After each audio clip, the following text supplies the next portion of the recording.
Topic क्या है? Uniform circular motion. Uniform circular motion, ठीक है।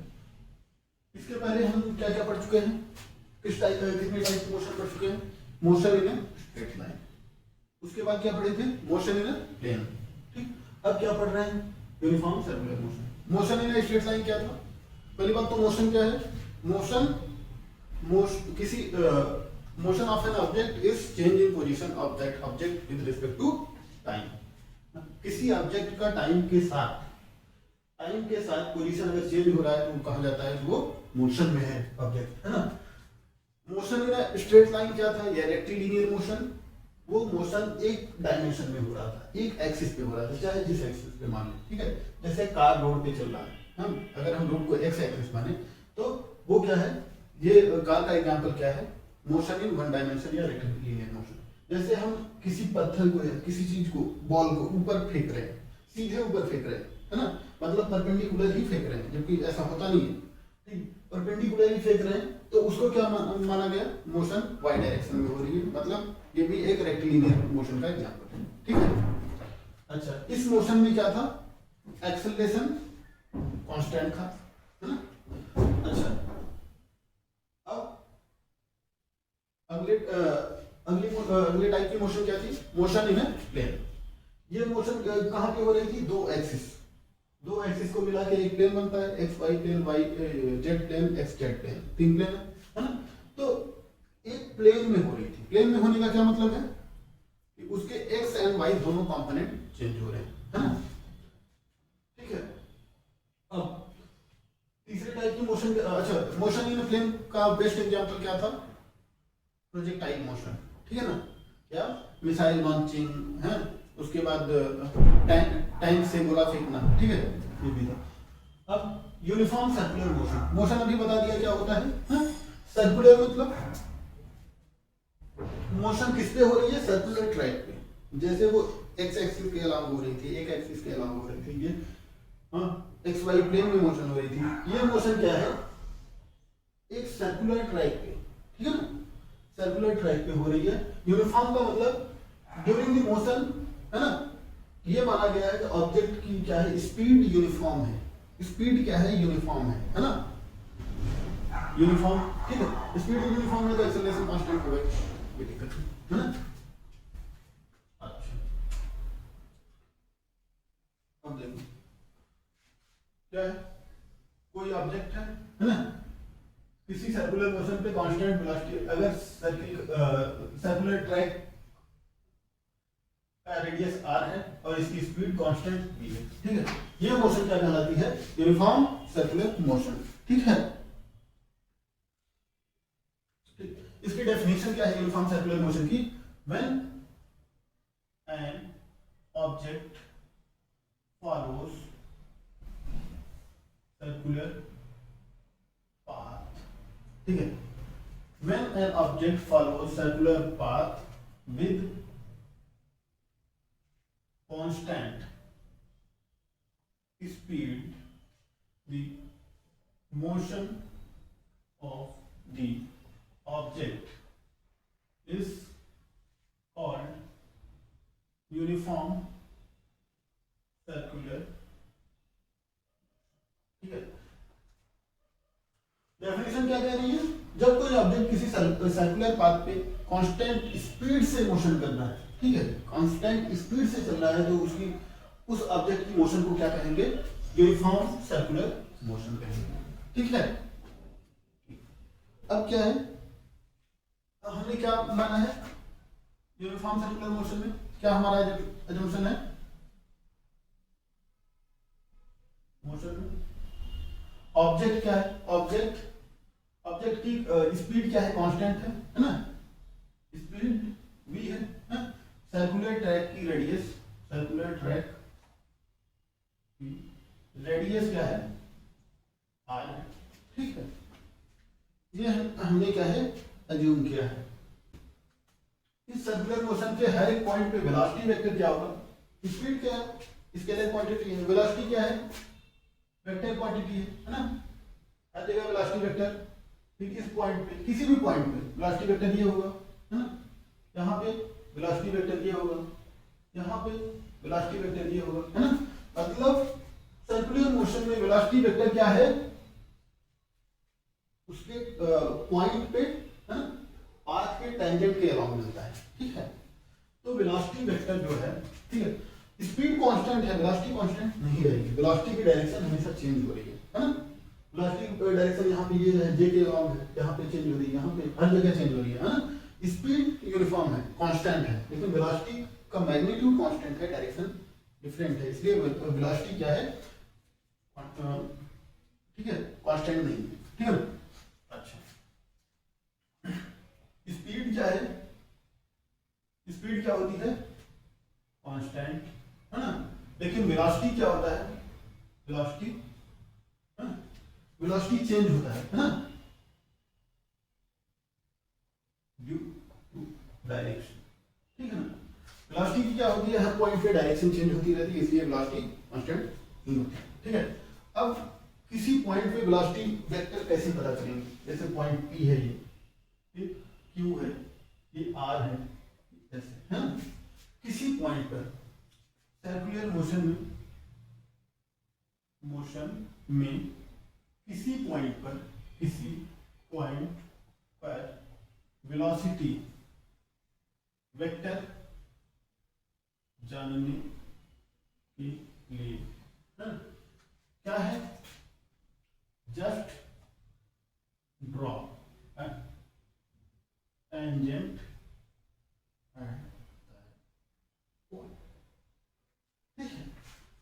किसी भी पॉइंट पे वेलोसिटी वेक्टर की डायरेक्शन पता करने के लिए उस पॉइंट पे क्या है, हमको टेंजेंट ड्रॉ कर देनी होगी। टेंजेंट क्या होता है पता है, ठीक है ना। देखो ये टेंजेंट क्या है, रेडियस के परपेंडिकुलर है कि नहीं, ठीक है। वैसे भी रेडियस क्या है, सर्किल की एक प्रॉपर्टी होती है, सर्किल की क्या प्रॉपर्टी होती है कि रेडियस हमेशा जिस पॉइंट पे मिलेगा, अगर वहां पे टेंजेंट ड्रॉ करें तो ये दोनों परपेंडिकुलर हो गया, ठीक है ना। एक तरीके से रेडियस नॉर्मल वेक्टर भी हो गया, ठीक है ना। तो वेलोसिटी पता करने के लिए क्या है, डायरेक्शन यहाँ पे टेंजेंट ड्रॉ कर देंगे, ठीक। कोई दिक्कत यहाँ तक, है ना। अब आगे देखते हैं, ये बता दें, चलो थैंक यू। अच्छा,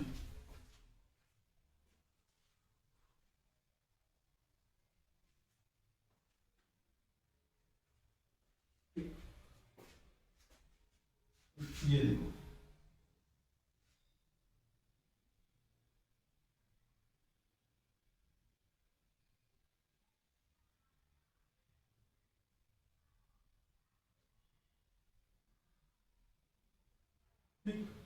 कोई पार्टिकल किसी टाइम ड्यूरेशन डेल्टा टी में, है ना, सर्कुलर मोशन करते हुए यूनिफॉर्म स्पीड कांस्टेंट स्पीड से पॉइंट P से Q तक पहुंचता है, ठीक है। पॉइंट P पे उसका पोजीशन वेक्टर क्या हो जाएगा, R, है ना। Q पे पोजीशन वेक्टर चेंज होगा, रेडियस सेम रहेगी लेकिन पोजीशन वेक्टर चेंज होगा क्योंकि डायरेक्शन चेंज होगी, है ना। R डैश हो गया, ठीक है। P पे स्पीड कांस्टेंट है लेकिन वेलोसिटी वेक्टर v1 के अलोंग है, ये v के अलोंग है, ये v डैश के अलोंग है, ठीक है। अगर r डैश लिखे हैं तो v डैश, या r1 r2 लिख दें या v डैश, है ना। यहाँ पे कोई दिक्कत, ये टोटल इंटरवल कितने में कवर कर रहा है, डेल्टा टी टाइम में, ठीक है। तो हमने क्या माना है, let an object moving in uniform circular motion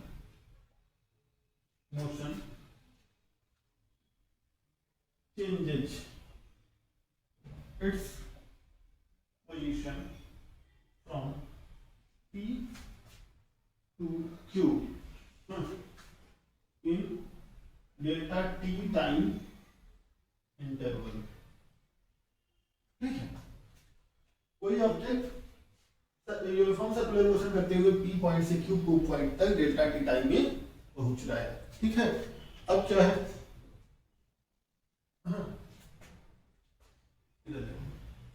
P से Q तक जाने में ये इसका डिस्प्लेसमेंट क्या होगा,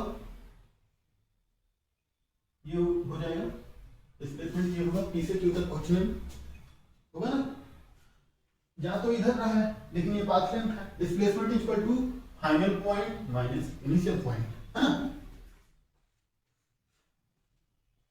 ठीक है, ये हो गया। अच्छा, P से Q तक जाने में इसका डिस्प्लेसमेंट क्या होगा, इसको इधर ऐसे बनाते हैं, ठीक है, ये ओरिजिन है, ठीक है, ये क्या है, Q पॉइंट है, R डैश पोजीशन वेक्टर है, ये P पॉइंट है, ठीक है, P पॉइंट, ठीक, ये क्या है, यहाँ R है, R से R डैश गया, पोजीशन वेक्टर क्या चेंज हो, ये पोजीशन वेक्टर OQ वेक्टर है, OP वेक्टर है, ठीक है, तो QP वेक्टर है ना, मतलब position displacement vector delta R equal to R dash minus R, है ना, यही क्या हो गया डिस्प्लेसमेंट वेक्टर, है ना, QP वेक्टर या डेल्टा R वेक्टर, यही क्या है डिस्प्लेसमेंट वेक्टर, है ना, कोई दिक्कत, मतलब डिस्प्लेसमेंट वेक्टर उसका क्या हो गया, displacement is final point minus initial point, ठीक है। अब देखो चेंज इन वेलोसिटी वेक्टर क्या होगा, देखो यहाँ पे वेलोसिटी इस डायरेक्शन में थी, ठीक है, यहाँ पे ये देखो इस डायरेक्शन में थी ना, अब यहाँ पे इस डायरेक्शन में है, इस डायरेक्शन में है, ये भी है, ये भी है कि नहीं, ठीक है, यहाँ पे डायरेक्शन चेंज हो रहा है लेकिन मैग्नीट्यूड तो वही है ना, ठीक, कोई दिक्कत, इस डायरेक्शन में ये क्या है, Q पॉइंट है, ये क्या है, P पॉइंट, इसको कुछ S मान लेते हैं, ठीक है, तो P से Q तक जाने में उसकी वेलोसिटी में कितना चेंज आया, ये क्या हो गया डेल्टा V, हुआ कि नहीं हुआ, वेलोसिटी कितना चेंज हुआ, है ना, अब देखो वेलोसिटी वेक्टर ये P वेक्टर है ना, P वेक्टर, हाँ ठीक है, Q माइनस P, ठीक, अब देखो वेलोसिटी वेक्टर किसके परपेंडिकुलर है, डिस्प्लेसमेंट वेक्टर के, है ना, इधर देखो यहाँ पर भी वेलोसिटी वेक्टर किसके परपेंडिकुलर था, पोजीशन वेक्टर, है ना, तो वेलोसिटी वेक्टर हमेशा पोजीशन वेक्टर की क्या होगा, परपेंडिकुलर, है ना, velocity vector uniform circular motion में, in uniform circular motion velocity vector is always perpendicular to position vector, कोई दिक्कत यहाँ तक, ठीक, तो डेल्टा V वेक्टर परपेंडिकुलर क्या है टू डेल्टा R, ठीक, और दूसरा क्या है, velocity vector is always directed towards, change in velocity vector, change in velocity vector is always directed towards center, ठीक है ना, हमेशा सर्कुलर ट्रैक की क्या है, सेंटर की तरफ डायरेक्टेड रहेगा वेलोसिटी वेक्टर, ठीक है ना, आगे चल के एक्सेलरेशन वेक्टर जब निकालेंगे एक्सेलरेशन, तो एक्सेलरेशन भी हमेशा सेंटर की तरफ डायरेक्टेड रहेगा, ठीक, क्योंकि वेलोसिटी इस डायरेक्शन में चेंज इन वेलोसिटी वेक्टर, कोई दिक्कत यहां तक, ठीक, अच्छा इतना हो गया, अच्छा अब देखो एक्सेलरेशन क्या हो गया, एवरेज एक्सेलरेशन, एवरेज एक्सेलरेशन क्या हो गया, average equal to delta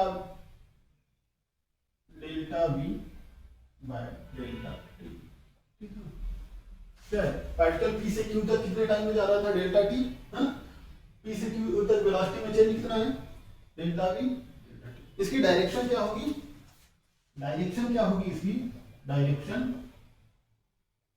towards पे पहुंचेगा, फिर भी सेंटर की तरफ यहाँ पर पहुंचेगा, फिर भी सेंटर की तरफ, लेकिन क्या है, हमको देखने पता चल रहा है ना, ये क्या है, हमेशा सेंटर की तरफ होगा, ठीक है, कोई दिक्कत। अब इंस्टैंटेनियस एक्सेलरेशन क्या है, इंस्टैंटेनियस एक्सेलरेशन के लिए क्या होगा, a equal to limit delta t tending towards 0 delta v by delta t, कोई दिक्कत, ये होगा, है ना। लेकिन अब इधर देखो, इस ट्राइंगल में, इधर in triangle OQP and PQS में दोनों क्या होंगे, ट्राइंगल कॉन्ग्रुएंट है ना, दोनों लगभग कॉन्ग्रुएंट है ना, इसलिए delta R by R is equal to delta V by V, है ना। कॉन्ग्रुएंट ये पता है, कॉन्ग्रुएंट कैसे हुआ, जितना एंगल इसमें इंक्रोच किया उतना एंगल इसका है ना। और देखो दोनों के रेडियस बराबर है, ये बराबर है, इसका ये भी बराबर है ना, तो कॉन्ग्रुएंट है। Delta R by R is equal to delta V by V, यहां से डेल्टा V निकालेंगे तो delta V is equal to V by R into delta R, ठीक है, ठीक। अब यहां से इक्वेशन फर्स्ट को इसमें रख दें, a equal to limit delta t tending towards 0 क्या है, v by r to delta r by delta t, v by r constant है ना, वेलोसिटी सॉरी स्पीड क्या है, कांस्टेंट है ना, रेडियस भी कांस्टेंट है, ठीक है, तो v by r into limit delta t tending towards 0 delta r by delta t, ठीक, यहां तक है। अब देखो यहां तक समझा, अब देखो समझा दे, for very small time, very small duration of time, delta T tending towards 0 मतलब बहुत ही स्मॉल माइक्रो सेकंड के लिए क्या होगा, ये इस पाथ को फॉलो करेगा, ठीक है। हमने बताया था क्या, जब बेसिक मैथ की क्लास पढ़ा रहे थे, इंटीग्रेशन क्या होता है इंस्टैंटेनियस में, अगर कोई नॉन यूनिफॉर्म कर्व है तो बहुत छोटे छोटे उसकी स्लाइस कर लेंगे, उसके बाद ऐड करते हैं इंटीग्रेशन, ठीक है ना। अगर इसका बहुत कम टाइम के लिए लें, है ना, तो ये एकदम इस बात के अलावा आ जाएगा, ठीक है ना, ऐसे फिर ऐसे, ठीक है, और छोटे छोटे स्लाइस, ठीक ना। तो अब ये इसको क्या मान लेंगे, for very small duration of time delta T tending towards 0 के लिए क्या हो जाएगा, ये q यहां पे आ जाएगा, है ना, for very small time delta T tending towards 0, very small interval, ठीक, delta T tending towards 0 P Q क्या हो जाएगा, डेल्टा आर हो जाएगा, होगा कि नहीं, और डेल्टा पी क्यू क्या हो जाएगा, P Q is equal to वही पाथ लेंथ हो जाएगा, पाथ लेंथ हो जाएगा, है ना, पाथ लेंथ और डिस्प्लेसमेंट सेम हो जाएगा, सॉरी पीएस नहीं पी क्यू, ठीक, very small time path length और डिस्प्लेसमेंट पार्टिकल का क्या हो जाएगा, इक्वल हो जाएगा, ठीक ना। अब देखो वेरी स्मॉल टाइम के लिए अगर देखें, ठीक है, पर डेल्टा टी टाइम, है ना, पी क्यू, ये एंगल ठीक, ये पाथ लेंथ क्या हो गया, पी क्यू या डेल्टा आर हो गया पाथ लेंथ, ठीक है, और टाइम डेल्टा टी है, स्पीड आ जाएगी, speed is equal to path length divided by ना, पाथ लेंथ क्या हो जाएगी, delta R by delta T, जब टाइम बहुत छोटा हो, limit delta T tending towards 0, ठीक, ये इक्वेशन सेकंड आ गया हमारा, ठीक है, इक्वेशन सेकंड, है ना।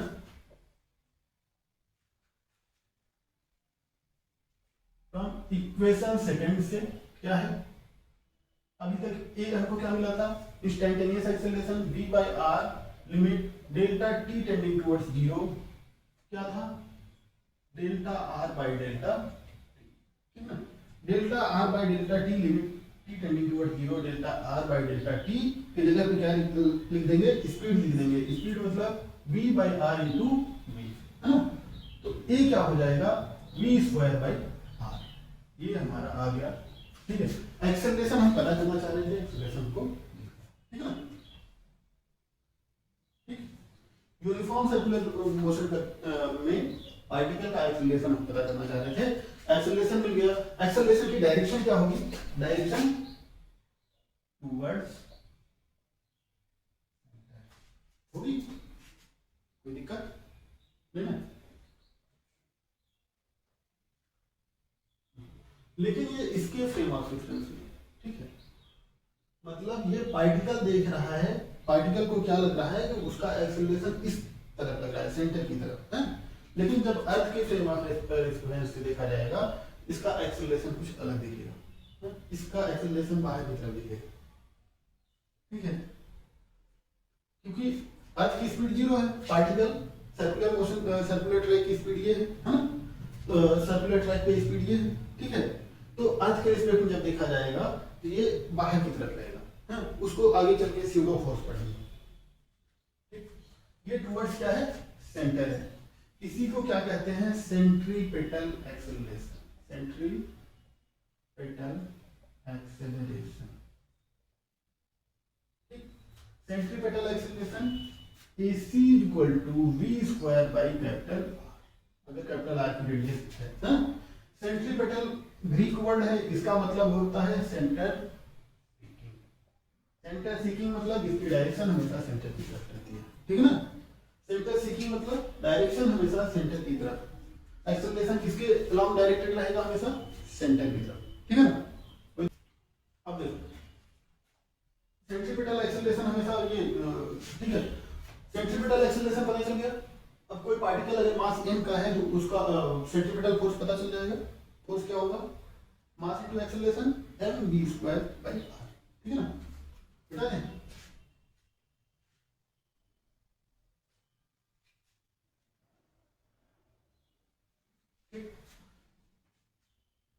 अच्छा, अब यूनिफॉर्म सर्कुलर मोशन के एग्जांपल्स क्या हैं, एग्जांपल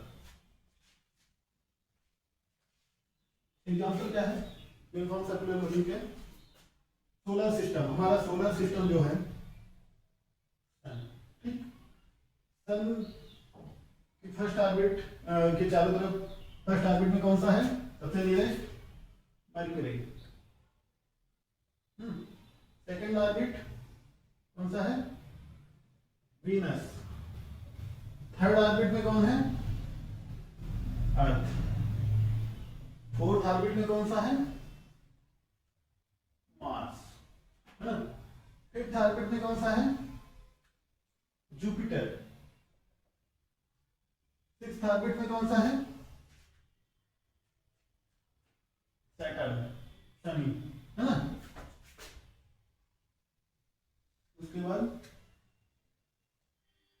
उसके बाद my very educated mother just showed us 9 planet, Uranus, sun से इनकी डिस्टेंस ग्रेजुअली बढ़ रही है, ठीक है, ये अपनी इस ऑर्बिट में हमेशा आएगा, ये अपनी इस ऑर्बिट में हमेशा आता है, ये अपनी, ठीक है, ये कभी अपनी ऑर्बिट छोड़ते नहीं, है ना, ऐसा नहीं कि ये इधर आ जाएगा, कभी नहीं, क्यों, क्योंकि ये अपनी ऑर्बिट में कांस्टेंट स्पीड से सर्कुलर मोशन कर रहे हैं, क्या है, कांस्टेंट स्पीड से क्या है, सर्कुलर मोशन कर रहे हैं, ठीक है ना। सन क्या है, बहुत हॉट है, इससे जितना नियर होगा उतना ज्यादा उस पे ग्रह पे टेम्परेचर होगा, ठीक है ना। इस मरकरी पे बहुत ज्यादा टेम्परेचर होता है, उसके बाद वेनस पे बहुत ज्यादा होता है, अर्थ पे होता है टेम्परेचर लेकिन कम होता है, ठीक है ना। ये मार्स जो है इस पे और कम टेम्परेचर होता है, जुपिटर सैटर्न ये सब तो एकदम फ्रीज, मतलब बहुत ठंडे होते हैं, लेकिन मरकरी पे टेम्परेचर बहुत ज्यादा होता है, ठीक है। देखिए इनकी रेडियस क्या है, सन से रेडियस है ना, ऑर्बिट की क्या है, रेडियस है ना, ये क्या है, ग्रेजुअली इंक्रीज हो रही है। अगर रेडियस इंक्रीज हो रही है तो पाथ लेंथ क्या होगा, सर्कमफरेंस इंक्रीज होगा, है ना, ठीक है। सर्कमफरेंस डिफरेंस अगर इंक्रीज हो रहा है, एक चक्कर लगाने में टाइम क्या है धीरे धीरे सबका बढ़ेगा। स्पीड मोर और लेस सबकी मतलब थोड़ी बहुत चेंज होता है, ठीक है ना। ये क्या है, इसका टाइम पीरियड मतलब एक चक्कर लगाने का टाइम पीरियड क्या होता है, इसका टाइम पीरियड क्या है, कम होगा, इसका उससे ज्यादा होगा, इसका उससे ज्यादा, इसका उससे ज्यादा, इसका। मर्क्यूरी लगभग 80 to 88 डेज में अपना एक चक्कर लगा देते हैं। इसका टाइम पीरियड क्या है, 88 डेज, है ना। अगर हम मर्क्यूरी पे चले गए तो वहां पे ईयर, साल को हम कितने दिन मानना होगा, 88 डेज, ठीक है ना। साल को क्या है, 88 डेज में, ठीक है। अब अर्थ क्या है, अर्थ अपना 1 रिवोल्यूशन अराउंड सन 365 डेज में होता है। इसकी स्पीड क्या है, यूनिफॉर्म है, लेकिन वेलोसिटी क्या है, ठीक है। अर्थ की मोशन का स्पीड कुछ होगा, हमेशा कांस्टेंट रहती है। 365 डेज में एक चक्कर लगाती है, मतलब साल कितने का हो गया, एक साल 365 दिन का हो गया, वन, ठीक है, कोई दिक्कत। इसलिए अर्थ पे क्या है, ईयर 365 दिन रखा गया है, ठीक है ना। अब देखो ये सन से फार्दर डिस्टेंस पे है ना, इलेक्ट्रिकल मोशन में, ठीक है। सन से फार्देस्ट पे है, ये नियरेस्ट पे है। फार्देस्ट क्या है, टेम्परेचर कम होगा, है ना। जब सबसे दूर होगा तो उस समय क्या होगा, विंटर सीजन होगी, मतलब ठंडक, ठीक है। जब ये यहाँ पे पहुंचा तो सन के करीब आ गया, है ना, तो क्या हो गया, यहाँ पे समर सीजन हो गया, ठीक है। इधर क्या है, ऑटम सीजन, ठीक है। यहाँ तक कोई दिक्कत। उसके बाद मार्स है, यूरेनस है, ठीक है। इनको क्या कहा जाता है, ये सन के चारों तरफ चक्कर लगाते हैं, इनको क्या कहा जाता है, ग्रह। लेकिन अर्थ के चारों तरफ क्या लगाता है, मून लगाता है, मून, ठीक है। इसको सन का क्या बोलते हैं, सैटेलाइट बोलते हैं, उपग्रह बोलते हैं। मतलब ग्रह का भी ग्रह उपग्रह होता है ना, लेकिन सन के चारों तरफ जो चक्कर लगाते हैं उनको ग्रह बोलते हैं, ठीक। कोई दिक्कत। मून, है ना। ऐसे जुपिटर है, जुपिटर में भी रिंग होती है, सर्कुलर रिंग होती है ना, उसमें भी उपग्रह होते हैं। ये सैटर्न में भी उपग्रह होते हैं। इसका मतलब समझना कि ये अपने पाथ से क्यों नहीं डिविएट हो रहे हैं, क्योंकि सर्कुलर मोशन में है, ठीक है ना। जब किसी पत्थर को धागे से बांध के ऐसे नचाया जाता है तो ऊपर पोजीशन में जाने के बाद भी नहीं गिरता, क्यों, क्योंकि वो सर्कुलर मोशन में है, ठीक है। सर्कुलर मोशन में है तो क्या है, एक्सेलरेशन आ गया, है ना। कौन सा एक्सेलरेशन, सेंट्रीपेटल एक्सेलरेशन, ठीक है। लेकिन वो उस धागे, उस सर्कुलर पाथ के रिस्पेक्ट में है, ना? जब अपने रिस्पेक्ट में देखेंगे एक्चुअली वो जो है एक्सेलरेशन वो बाहर की तरफ उस पे लग रहा है, ठीक है। इस वजह से क्या है, जब स्ट्रिंग में ये मिटा दे तो क्या है, स्ट्रिंग का जो टेंशन है धागे का, है ना, किस धागे का टेंशन, सेंट्रीपेटल फोर्स जो स्यूडो फोर्स है ऊपर की तरफ लग रहा है, उससे बैलेंस हो रहा है, ठीक है ना। यहां पे देखो सन और अर्थ के बीच में क्या लगेगा, ग्रेविटेशनल, गुरुत्वीय बल, ग्रेविटेशनल फोर्स, ठीक है। अब यहाँ पे क्या है, सर्कुलर मोशन कर रहा है, लेकिन इसके रिस्पेक्ट में, इस पाथ के रिस्पेक्ट में देखेंगे तो एक्सेलरेशन इस दिशा में हुआ, सेंट्रीपिटल फोर्स इस दिशा में लगेगा। सेंट्रीपिटल फोर्स क्या हो जाएगा, mass of earth b square upon radius of earth, ये डिस्टेंस, है ना। लेकिन ये देखो अब हम अर्थ मतलब दूसरे फ्रेम में जाएंगे तो ये एक्चुअली स्यूडो फोर्स इधर लगेगा, इसकी वजह से इधर इसका रिजल्टेंट फोर्स सेंट्रीपिटल इधर लगेगा, ठीक है ना। तो वो ग्रेविटेशनल फोर्स को, ठीक है, फोर्स में देखो, फोर्स आगे पढ़ाएंगे, जब किसी बॉडी में, है ना, इधर भी फोर्स लग रहा है, इधर भी बराबर फोर्स लग रहा है तो वो मूव नहीं करेगी, है ना, इधर इधर नहीं जाएगी, ठीक है। तो वैसे इसमें जब इधर ग्रेविटेशनल फोर्स लग रहा है, इधर सेंट्रीपिटल फोर्स लग रहा है, तो वो अपनी कक्षा में स्थापित होगी, ये तो नहीं होगी, समझ में, कोई दिक्कत यहाँ तक।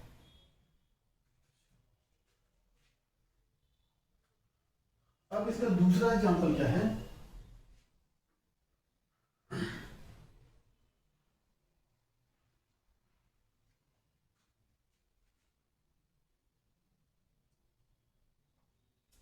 जैसे सोडियम है, सोडियम एटम, ठीक, सोडियम क्या है 11 Na23, ठीक है। एटॉमिक नंबर कितना है, जेड 11 है ना। एटॉमिक वेट कितना है 23 है ना।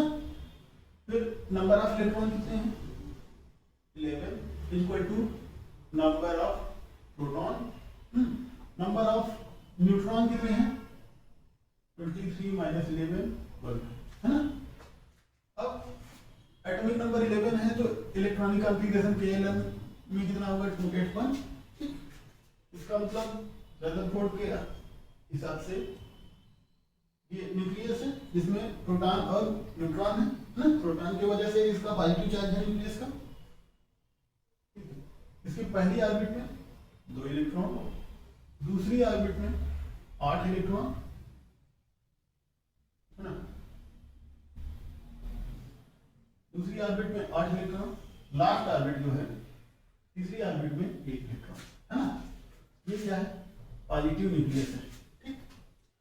देखो ये इलेक्ट्रॉन है, ये पॉजिटिव चार्ज है, दोनों के बीच में क्या है एक प्लस माइनस चार्ज है, अट्रैक्शन बल लगेगा, फोर्स ऑफ अट्रैक्शन। एक कौन सा फोर्स होगा इलेक्ट्रिक फोर्स होगा ना। अब रदरफोर्ड के हिसाब से क्या है ये अपनी कक्षा में काफी तेजी से घूमते हैं इलेक्ट्रॉन्स है ना। इस वजह से ये इससे आके लड़ता नहीं है, ये जहां पे है ना बैलेंस पोजीशन पे है, ये एक डायगोनल पे होगा ये दूसरे डायगोनल पे होगा, बैलेंस पोजीशन पे बहुत तेजी से घूमते हैं, ठीक है। बहुत तेजी से घूम रहे हैं तो यूनिफॉर्म कांस्टेंट स्पीड से घूम रहे हैं, कांस्टेंट स्पीड से घूम रहे हैं तो क्या है सेंट्रीपिटल इस डायरेक्शन में क्या है एक्सेलरेशन लगेगा। लेकिन एक्चुअली जब दूसरे फ्रेम ऑफ रेफरेंस से देखेंगे तो ये सेंट्रीपिटल एक्सेलरेशन स्यूडो फोर्स की तरह इधर लग रहा है, ठीक है ना। तो क्या है F E equal to F, अच्छा 10वीं में जब पढ़ा रहे थे तो F E इक्वल टू क्या है इलेक्ट्रिक फोर्स क्या था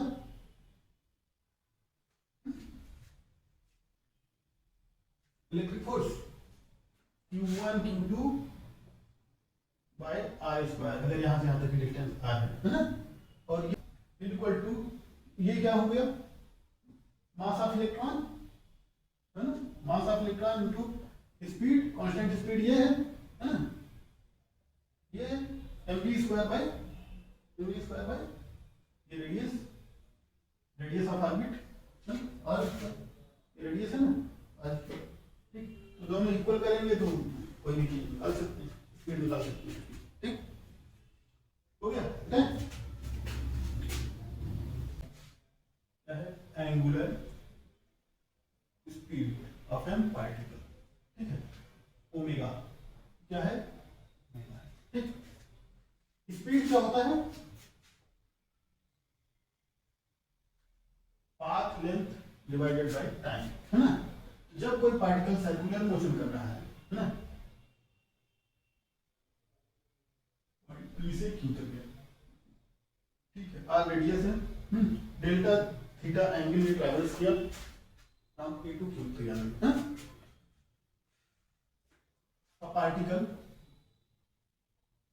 moving in uniform circular motion with constant speed v है ना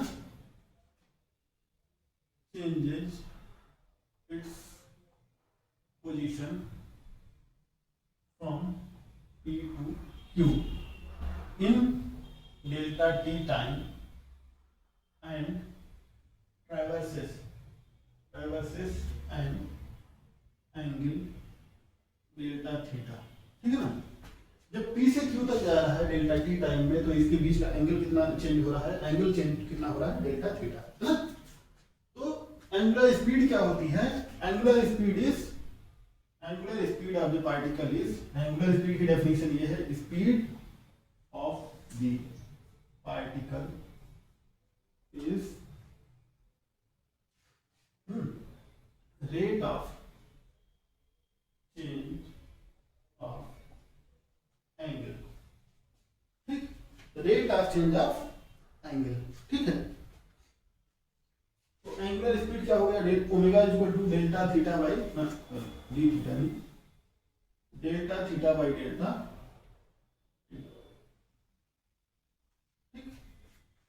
एंगुलर स्पीड क्या हो गया, डेल्टा थीटा बाई थीटा, ठीक है। वो स्पीड थी, है ना, पाथ लेंथ बाई टाइम। ये क्या है, ये क्या है, एंगल बाई टाइम, है ना, है ना। अच्छा, अब देखो एक रिवोल्यूशन का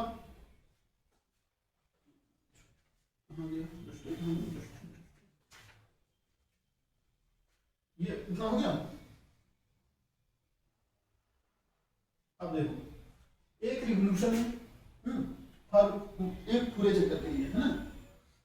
एक टाइम पीरियड क्या होता है, टाइम पीरियड, ठीक है।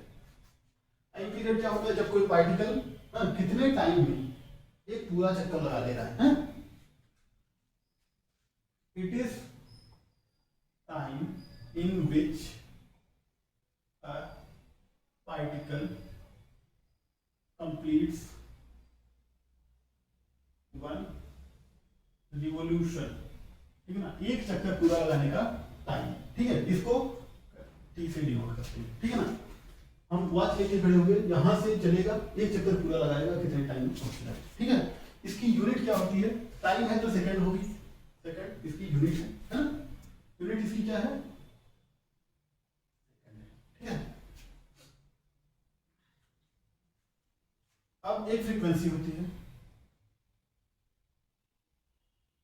फ्रीक्वेंसी क्या है, इसको एफ से डिनोट करते हैं, है ना। फ्रीक्वेंसी क्या है, it is it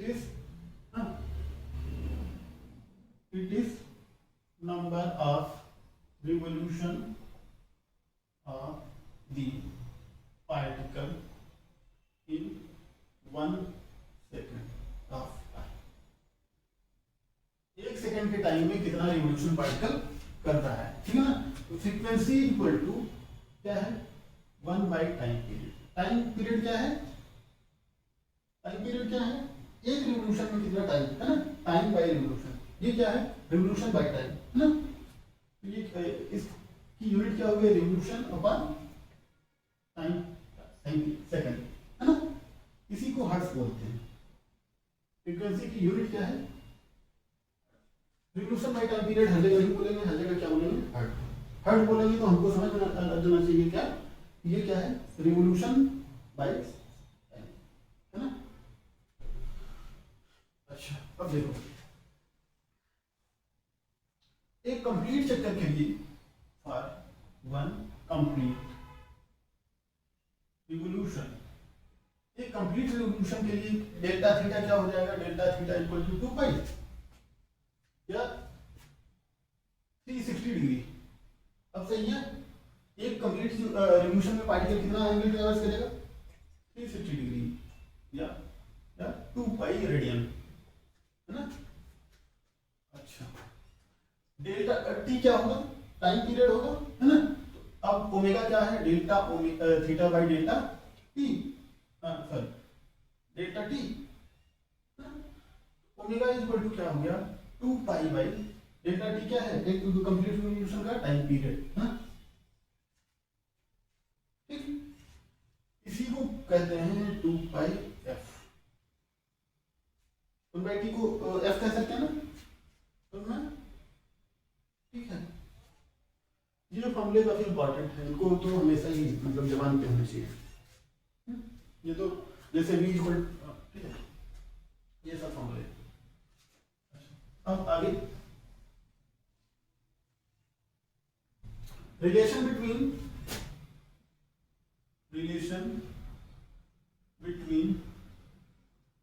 speed and angular, ठीक है। स्पीड और एंगुलर स्पीड के बीच में रिलेशन को बताना है, ठीक। स्पीड और एंगुलर स्पीड के बीच में क्या बताना है, रिलेशन बताना है, ठीक है। देखो अभी क्या बनाए थे, कोई पार्टिकल सर्कुलर मोशन कर रहा है ना, अंडर मोशन वो क्या जा रहा है, पॉइंट पी से पॉइंट क्यू तक जा रहा है ना। और जाने में कितना टाइम, कितना एंगल ट्रेवर्स कर रहा है, delta theta delta T time में, है ना। ये लेंथ क्या हो गई, इसी लेंथ पे तो जा रहा है ना। ये क्या हो गई डेल्टा एस, हमने मान लिया है ना, इसी लेंथ पे तो जा रहा है ना। तो अब इसमें देखो किसी आर्क में अगर देखना है तो angle is equal to arc upon radius, ये रेडियस आर है, कोई दिक्कत, ये आर्क है, एंगल इज इक्वल टू जब आर्क अपॉन रेडियस, तो delta theta is equal to delta S by R है ना। तो delta S is equal to R delta theta, कोई दिक्कत नहीं। अब देखो स्पीड क्या हो गया, speed is equal to path length divided by, है ना, पाथ लेंथ क्या है डेल्टा एस ना, पी से क्यू तक जाना है, और टाइम क्या है डेल्टा टी, तो ये क्या हो गया are delta theta by delta, v is equal to r delta theta by delta T है। अब delta theta by delta T पहले पढ़ चुके हैं, क्या है v is equal to r omega है, delta theta by delta T पढ़ चुके हैं ना पहले, ठीक, यहाँ तक कोई दिक्कत। ये जो फार्मूला है बहुत बेसिक फार्मूले हैं, ये हमेशा जवाब के रेटे होने चाहिए, ये फार्मूला है ना, क्या है r equal to angle equal to r by radius है ना, ये फार्मूला, ठीक है, बहुत बेसिक फार्मूला है, ये पता होना चाहिए। ये चौथी पांचवी में करते थे, है ना, पांचवी में इक्वेशन जो था AC क्या था v स्क्वायर बाई r है ना। अब r इक्वल टू क्या हो, v equal to r omega आ गया, ठीक। अब AC क्या हो गया, AC equal to r omega whole square by r, AC equal to omega square into r, हो गया है ना। अब क्या है, अगर omega equal to 2 pi f या 2 पाई बाई t रखें, AC equal to 4 pi square f square, इतना सब रटने नहीं बैठेंगे हम, क्या रटेंगे पहले, कितनी चीजें याद करना जरूरी है हमारे लिए, delta s by delta t delta theta है ना, ठीक। दूसरा क्या है v equal to r omega, ठीक। तीसरा क्या रखना है हमको, omega equal to 2 pi by t या 2 पाई f। चौथी चीज क्या रखनी है हमको, a equal to b square by r, ठीक है। इन चार चीजों से सब कुछ निकल जाएगा, यहाँ पे v की जगह पे r ओमेगा रखें तो ओमेगा का टर्म्स में निकल जाएगा, ठीक है। एग्जांपल 4.10 रिवॉल्यूशन है 100 सेकंड, क्या है, ये कोई इंसेक्ट है, कीड़ा है ना, कीड़ा है, वो क्या है सर्कुलर रिवॉल्यूशन, सर्कुलर मोशन कर रहा है, यूनिफॉर्म सर्कुलर मोशन है ना। अब ये क्या कह रहा है, इसकी रेडियस क्या है 15 सेंटीमीटर, 15 सेंटीमीटर कितना है 12 सेंटीमीटर, 7 रिवॉल्यूशन से 100 सेकंड, क्या है 12 सेंटीमीटर रेडियस है ना। अब क्या है, क्या दिया है 7 रिवॉल्यूशंस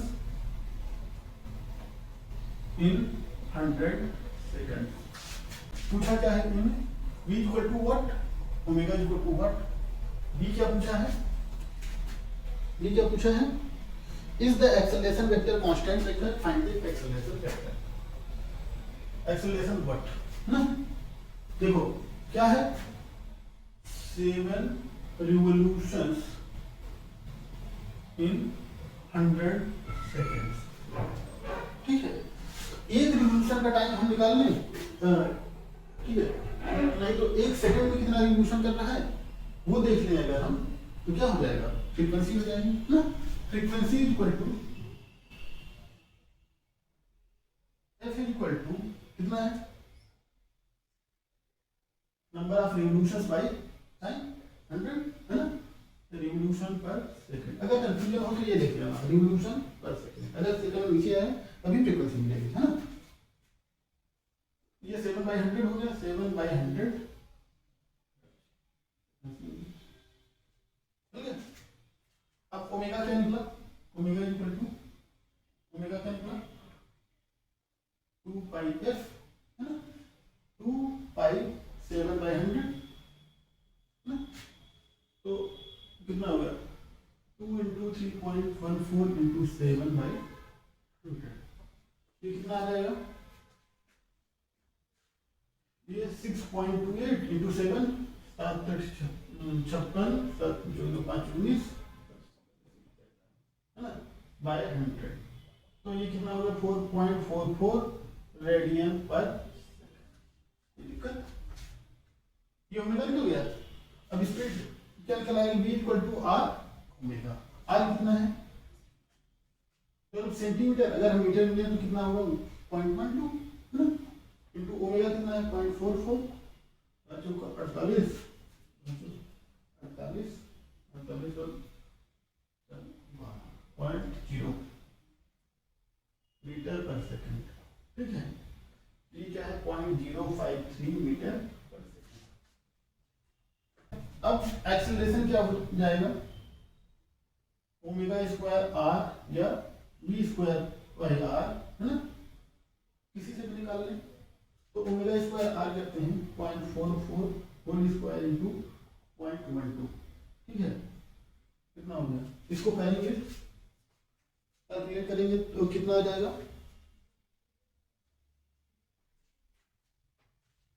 0.44 इंटू 0.44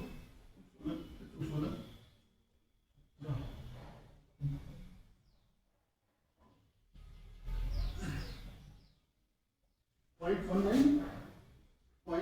इंटू 0.12 108 10 22 है ना, 0.0228 मीटर पर सेकंड स्क्वायर है ना, मीटर पर सेकंड में रेडियन पर सेकंड स्क्वायर है ना, रेडियन पर सेकंड स्क्वायर 0.0228 रेडियन पर सेकंड।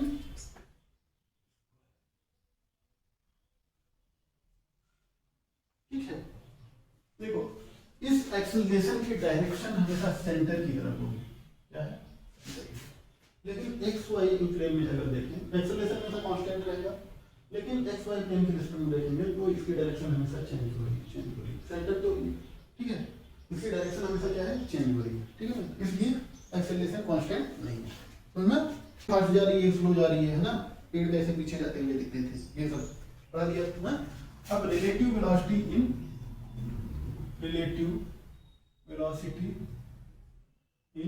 To dimension. ठीक है, 2D रिलेटिव वेलोसिटी 2D है ना। तो इसको पढ़ने से अच्छा है कि हम एक एग्जांपल ही कर लेते हैं, पूरा समझ में आ जाएगा। दो डायमेंशन में रिलेटिव वेलोसिटी मतलब एक वेलोसिटी एक्स डायरेक्शन मतलब एक्स एक्सिस पे होगी, दूसरी वाई एक्सिस पे। ठीक है, देखो क्या है, रेन इज फॉलिंग, एग्जांपल है rain is falling vertically with the speed of 35 metre per second. A woman rides a bicycle with a speed of 12 meter per second in a east to west direction. What is the direction in which she should have hold her umbrella? इससे वो भीगेगी। हाँ, question क्या कह रहा है, question क्या कह रहा है, ये देखो ईस्ट डायरेक्शन है, ये वेस्ट डायरेक्शन है, नॉर्थ डायरेक्शन, ठीक है ना। तो क्वेश्चन क्या कह रहा है, विमन है ना, रेन क्या है, वर्टिकली नीचे की तरफ देख रही है। ठीक है, अब ये क्या है, विमन बाइसिकल से जा रही है, उसकी स्पीड क्या है 12 मीटर पर सेकेंड ना, ईस्ट टू वेस्ट डायरेक्शन में जा रही है। ठीक है, और रेन किससे फॉल कर रही है 35 मीटर पर सेकेंड है, 35 मीटर पर सेकेंड है। इसको माना बी रेन है और बी बाइसिकल है। ठीक है, रेन वर्टिकली ऊपर गिर रही है, ऊपर से नीचे गिर रही है, वर्टिकल डायरेक्शन 35 मीटर पर सेकेंड। ठीक है ना, और ये क्या है, वुमन क्या कहाँ जा रही है, ईस्ट से वेस्ट जा रही है साइकिल से 12 मीटर पर सेकेंड। अब क्वेश्चन क्या कह रहा है, ठीक है, कि वुमन को है ना अपने अम्ब्रेला को, छाते को किस डायरेक्शन में रखे कि जिससे वो भीगने से बच जाए, है ना। मतलब क्या कहना चाह रहा है ना, जब ये इस स्पीड से इधर जा रही है, इस स्पीड से रेन गिर रही है, तो रिलेटिव वेलोसिटी क्या होगी, है ना, रिलेटिव वेलोसिटी मतलब ऐसे ही कुछ होगी, है ना। तो उसको रेन कैसे आती हुई दिखेगी, ऐसे आती हुई दिखेगी, ऐसे दिखती है तिरछी, है ना। जब हम साइकिल वाइकिल चलाते हैं तो देखते हैं, है ना, तो साइकिल तेजी से चलाते हैं और बारिश हो रही होती है तो ऐसा नहीं लगता ऊपर गिर रही है ना, ऐसे तिरछा गिर रही है ना। बहुत जब हम तेज साइकिल चलाते हैं तो बहुत बार क्या होता है कि हमारा पीछे का बैग जो है ना, बैग क्या हो भीगने से बच जाता है। क्यों? क्योंकि जब हम साइकिल चला रहे हैं और रेन वर्टिकली जा रही है तो वो ऐसे आती हुई दिखेगी, तो हम पूरा भीग जाएंगे लेकिन बैग हमारा कभी कभी बचा रह जाता है ना। तो अब यही ये बोला है, क्या बोला है कि वुमेन किस डायरेक्शन में अपने छाती को पकड़े जिससे वो भीगने से बच जाए। तो यहाँ पे क्या कह रहा है, वेलोसिटी ऑफ रेन, है ना। यहाँ पर कहने का मतलब क्या है कि क्या पूछा है, in which direction woman should hold her umbrella. ठीक है, किस डायरेक्शन में अपने अम्ब्रेला को होल्ड करें, पकड़े। ठीक है, अच्छा इसका क्या मतलब है, क्या मतलब है कि उसको रेन, वुमन को रेन अपनी स्पीड के कंपैरिजन में किधर से आती हुई दिखेगी, है ना। मतलब वुमेन को रेन, है ना, रेन किस दिशा में आती हुई महसूस होगी, है ना। जिस दिशा में आती हुई लगेगी उसी दिशा में तो वो लगा ही नहीं छाता ना। इसका क्या मतलब है, रिलेटिव वेलोसिटी ऑफ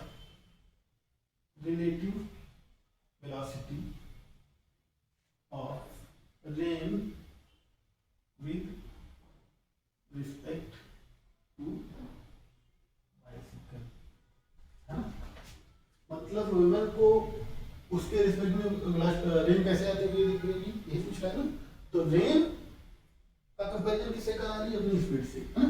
अगर वो रुकी होती है तो रेन वर्टिकली एकदम सर पे गिरती है ना, लेकिन वो चल रही है तो रेन तिरछी आएगी, है ना।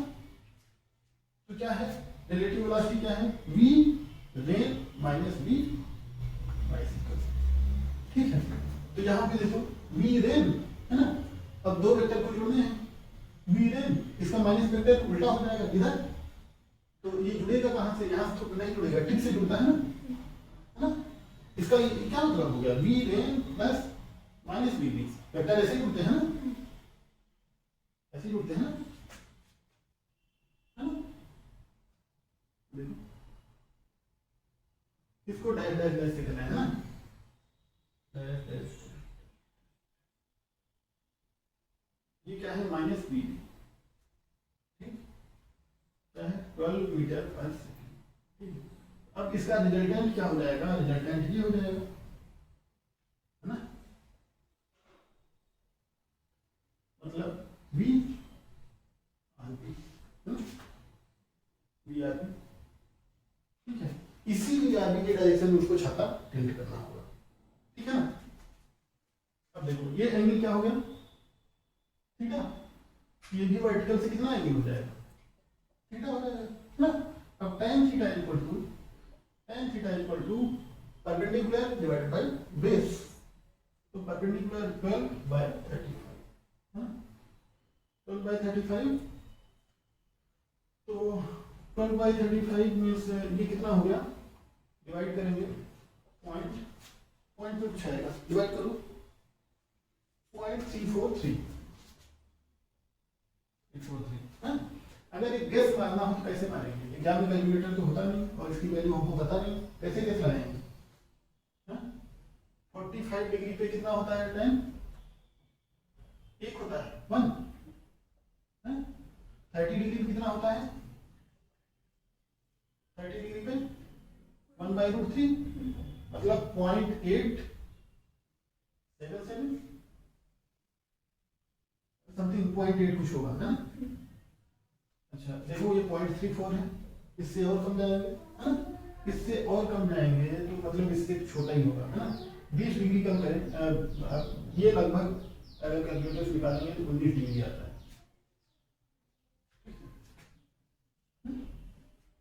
इसका ये मतलब है कि वुमेन अपने छाती को किससे, वर्टिकल डायरेक्शन से, मतलब रेन की डायरेक्शन से कितना झुकाएगी, सॉरी 90 डिग्री, है ना, ठीक है।